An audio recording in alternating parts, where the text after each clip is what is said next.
future, and the southern motherland peopled only by the pale. Those who tear their black bread in twain and slosh it down with room temperature vodka, bite by bite by black bite, in some back room of a seaside bar, giving nary a thought to the peasant mash then popular in Algiers or Gigel. In fact, all across the top of hotly contested Africa as it was, beautiful Africa, blacker than medieval Cossacks could possibly conceive. Oh, they'd heard. Of that we have no doubt. But had they tried the couscous? We don't know. Dating. I'm not dating right now. And if I were, I certainly wouldn't date medieval manuscripts. I lack the knowledge.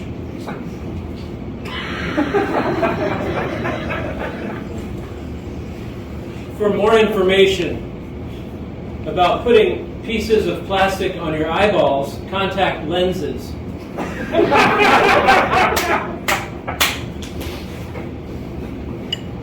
French composers. I would never Hector Berlioz, though I might have Claude Debussy.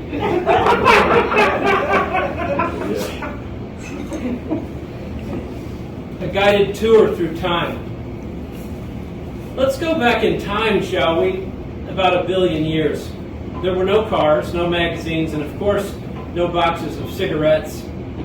All there were trees and slimy animals slurping through sloughs worldwide sloughs. No, not even any winding paths or pretty countrysides or old plump farmhouses with overgrown trellises. Rusty barf machines dotting the pastures. No swords made of human bone, nor fey humans to tend reliquaries of such oddities, ageless ones with swoops of gray hair, pale eyes. No, none of these things existed 1 billion years ago. But now, my friends, now we have superjets and fiberglass air slicers manned by extremely tall 30-something women CEOs. Now we have ultra-globalism in the form of nuclear transactions. The ancients wouldn't have dreamed of this. They would have melted right into their stone perches. Their ears would have started smoking. Let's not trouble their dull deaths with the memory of something then impossible, shall we? Let's keep this jetted, vented future to ourselves. Boyfriends.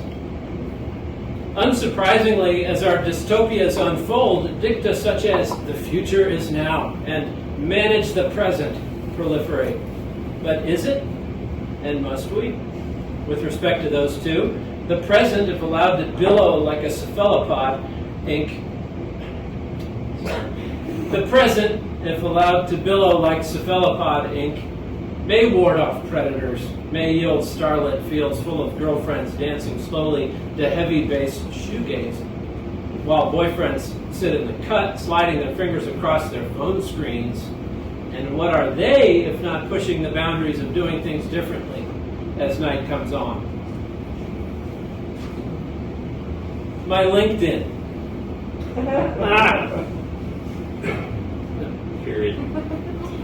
People, if people ask who I am, say I'm an experienced omni-channel marketing content designer specializing in AI gamification for enhanced industry visibility within the micro-influencer space, who can monetize basically anything, not only by implementing e-com solutions directly in your interactive engagers, but by strategizing larger media buys across all social platforms until your own face appears utterly breathtaking when you look at it in the mirror. People in your life love you for who you actually are instead of merely an opportunity for professional advancement. In our lives, Devin, in our own lives, though, Devin, there have been letters, photos, references to Ancestry.com, magazine features, and company documents, which I scanned from hard copy. Hints of business-related cruises to Italy, old love notes, haunted lawsuits, threats of legal action, a mythology of commoners and true craftsmen, board appointments, resignations, fiery marginalia, candid photos, apologies typewritten on onion skin, receipts from Sardis and from Sardes, Brooklyn Dodgers scorecards, memorized napkin doodles, yearbook advertisements, documents closed without saving, soiled incorporation paperwork, custody agreements, the works, and all bookended by our fights. Man, we roiled like boiling beets. Sick. Kids say sick. They mean cool or right on. When ancient Romans say sick, they mean yes or no, non. Unlike kids, ancient Romans are super binary in the way they respond. Kids are more like a tree or a shrub or a pond.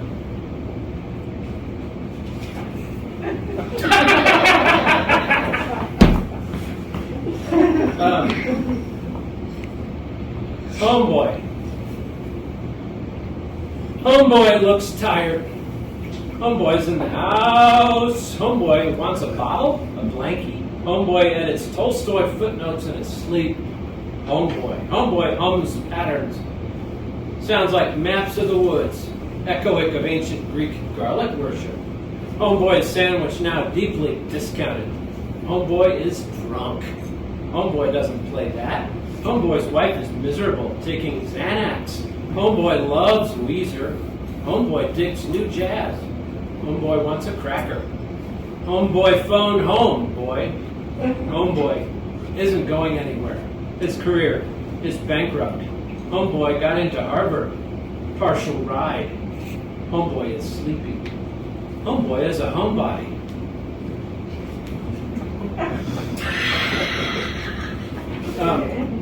Distant relatives.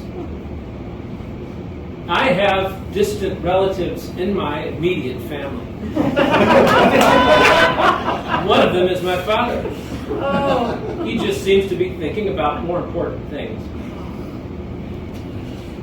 Wow. Oh, it's true. Key takeaway. Key takeaway. I don't know how we say it in corporate life. Key takeaway. Allow me to sell you my idea for a South Florida carry-out restaurant called Key Takeaway. It could be a chain, a block chain. It would appeal to the corporate crowd, the PowerPoint people. Instead of plates, stakeholders. Stunning views from the 30,000-foot terrace. Or visit the Raise the Bar for cocktails such as the Deep Dive, the low-hanging fruit, the open kimono. Double down with the hard stop. Oh, and when your food is ready, no container. Welcome to a true aha moment. Time to think outside the box. Reach out. At the end of the day, Key Takeaways re-innovates future think with hands-on food in these unprecedented times.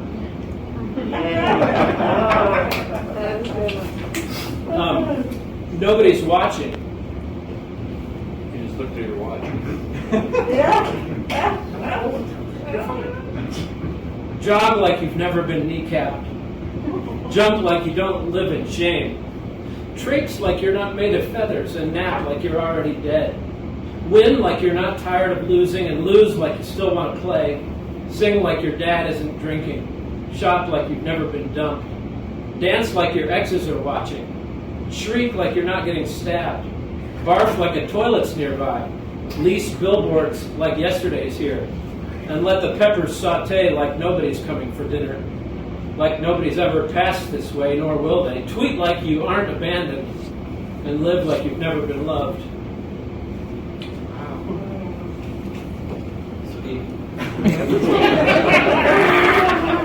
The problem.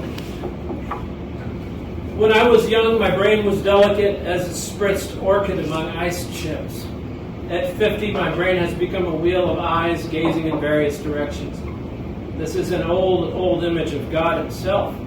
But when it comes to a man's brain, maybe it's more like a Rube Goldberg, Rorschach blot, Venn diagram, tariff stamp type of thing. It feels like risen dough under neat square of kitchen linen in a house that has no people in it and never will. People won't go there. It tastes the way winter rain in Urquhart's legendarily tastes as it collects in slushy rivulets on sparkling gray sidewalks, leading to the asylum and leading to the work prison, and also leading to the bread bakery, open only 2 days a week these days, and on those days the lines are so long no one goes anymore, leading to the Venus statue in the town square. Venus on a war horse, Venus holding a rolled up map, Venus raising her sword aloft as if to say, "Come back to your youth and love me with that brain you compare to dough, for I will bake it in my mythic heat. All the Roman sages and your high school friends will show up one by one to sit down and prepare to eat. When I was young, my brain was a clean web, a neural ballet. The trim singer-songwriter barefoot in new jeans and a linen shirt. Now it's soaked beets, leftover borscht." Wow. Kant.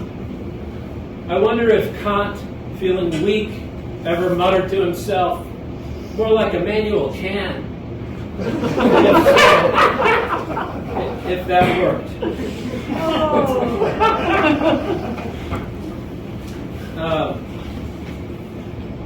Sick beats. I sneezed on the beat and the beat got sicker. Actually, it had COVID.